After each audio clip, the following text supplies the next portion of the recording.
আসসালামু আলাইকুম সবাইকে। এখানে হীরাকে বই উপহার দেওয়া হচ্ছে। মানে এটা আসলে উপহার বলে ভুল হবে, সে এটা আসলে নিজে পরিশ্রম করে অর্জন করে নিয়েছে। তাকে বিভিন্ন রকম ক্রাইটেরিয়া দেওয়া হয়েছিল, বেশ কিছু ভিডিওর কথা বলা হয়েছিল, অনেকগুলো ইংলিশের সেন্টেন্স তৈরি করার কথা বলা হয়েছিল, রাইট? এবং লিসেনিং কত ঘন্টা স্যার? ও ইংরেজিতে কথা বলেছে 25 ঘন্টা বা তার বেশি ইংরেজিতে কথা বলেছে। 18 ঘন্টা এই মাসে 27 দিনের মধ্যে সে ইংরেজি শুনেছে। এবং ওকে আমরা বিভিন্ন ডায়লগ তৈরি করেছি ইংরেজিতে বা ইংলিশে প্রেজেন্টেশন বা ডায়লগ বা স্টোরি তৈরি করেছে। কয়টা হিরা?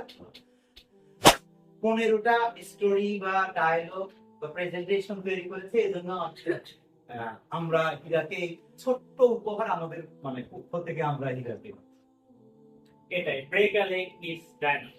Thank you.